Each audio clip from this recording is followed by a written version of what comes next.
নমস্কার শ্রোতা বন্ধুগণ, ভিন্ন স্বাদের গল্পের সমাহার চ্যানেলে আপনাদের সবাইকে স্বাগত জানাচ্ছি। আজকে লেখক প্রতাপচন্দ্র চন্দ্রের লেখা একটি ছোট্ট মজার গল্প পাঠ করে শোনাব। গল্পটির নাম ঘটেশ্বরের ঘোড়া। গল্পটি শুনতে ছোটদের খুবই ভালো লাগবে, তার সঙ্গে সঙ্গে আশা করি বড়দেরও খারাপ লাগবে না। যদি গল্প পাঠ ভালো লাগে, গল্পের শেষে অবশ্যই একটা লাইক করে দেবেন। আমার চ্যানেলটিকে সাবস্ক্রাইব করে আমার পাশে থাকবেন। তো চলুন শুরু করা যাক লেখক প্রতাপচন্দ্র চন্দ্রের লেখা ছোট্ট একটি মজার গল্প, ঘটেশ্বরের ঘোড়া। ঘটেশ্বর ঘড়ুই হঠাৎ একটা ঘোড়া কিনে বসল। রেসের ঘোড়া নয়, ছ্যাকড়া গাড়ির ঘোড়া নয়, নেহাত এক হাড় জিরজিরে বেতো ঘোড়া। শেখ মনিরুদ্দিনের ছিল ঘোড়াটা। চানা দানার দাম বেড়ে যাচ্ছিল, ঘোড়া পোষা শক্ত হয়ে উঠেছিল। শেখ সাহেব অনেক দিনই ঘোড়াটাকে ঘাড় থেকে নামাতে চাচ্ছিল। ঘটেশ্বর ঘড়ুই মৌকা বুঝে জলের দরে ঘোড়াটা কিনে নিল। মনে ভাবল, বেশ ভালো সওদা হলো। লোকে এখন বলবে ঘোড়ার মালিক ঘটেশ্বর ঘড়ুই। কিন্তু ঘরের লোক অন্য কথা বলতে লাগলো। ঘটেশ্বরের ঘরণী ঘণ্টাবতী দাসী কাশির মতো গলা ফাটিয়ে বলল, বিদেয় করো, বিদেয় করো এই আপদ। কে এই ঘোড়ার সেবা করবে, দানা পানি দেবে? আমি পারবো না, আমি শৈশের কাজ করব না। তোমার মতো গাধা না হলে কেউ ঘোড়া কেনে? ঘটেশ্বর মিনমিন করে বলল, আহা, চড়ছ কেন? গাধায় কখনো ঘোড়া কেনে? আমি এখন ঘোড়ার মালিক ঘোড়েশ্বর, আমি যত্ন আত্তি করব ঘোড়ার। ঘটেশ্বর কৃষ্ণের জীবের সেবা করল। গরুর সেবা করলে পুণ্য হয়। মা ভগবতী হলেন গরু। কিন্তু ঘোড়ার সেবা করলে পুণ্য হবে এমন কথা কি শাস্ত্রে লিখেছে? তবু ঘটেশ্বর ফল ভাবনা ছেড়ে দিয়ে ঘোড়ার সেবা শুরু করল।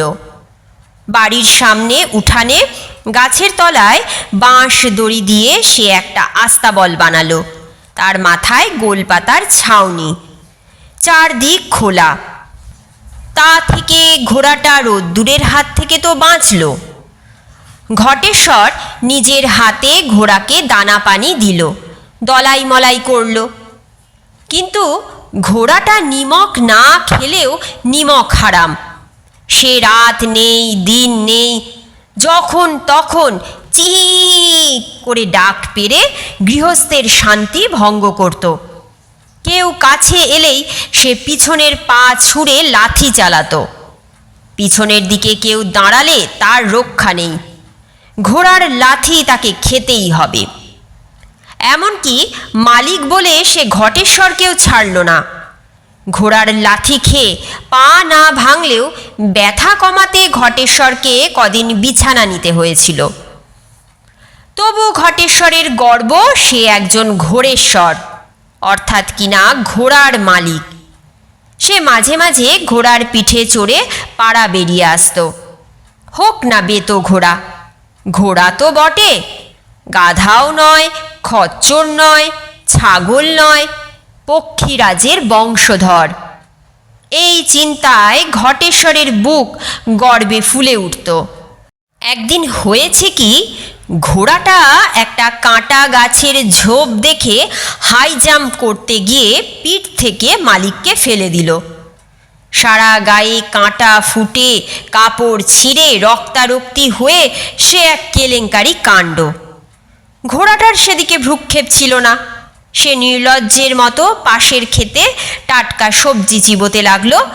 ক্ষেতের মালিক তেড়ে এসে লাঠি পিটিয়ে ঘোড়াটাকে তাড়ালো। এজন্যে ঘটেশ্বরকে কিছু টাকা গচ্চা দিতে হলো।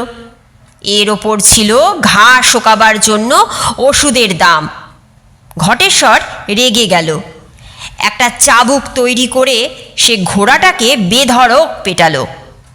ঘোড়াটাও দমবার পাত্র নয়, চি চি করে চেল্লালো, দড়াম দড়াম করে লাথি ছুটতে লাগলো। শেষে শেখ মনিরুদ্দিন এসে ঘোড়াটাকে সামলালো। ঘটেশ্বর বলল, নিয়ে যাও তোমার ঘোড়া, ফেরত দাও আমার টাকা। এটা তো ঘোড়া নয়, ইবলিসের বাচ্চা। মনিরুদ্দিন ঘোড়াটাকে সামলে তার নতুন মালিককেও সামলালো। সে বলল, দেখে নিও ঘটেশ্বর বাবু, এই ঘোড়াই তোমার মুখ উজ্জ্বল করবে।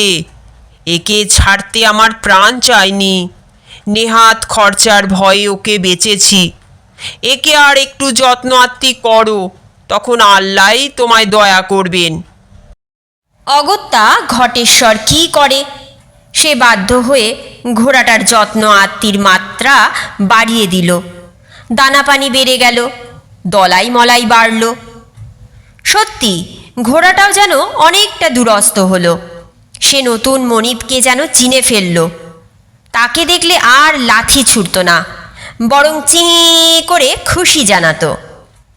ঘটেশ্বরের সেবা যত্নে ঘোড়াটার অবস্থা ভালো হলো। তার নতুন করে মাস লাগলো, চামড়ায় চেকনাই দেখা দিল। ঘটেশ্বর তখন বুক ফুলিয়ে পাড়ায় পাড়ায় ঘোড়ায় চড়ে বেড়াতে লাগলো।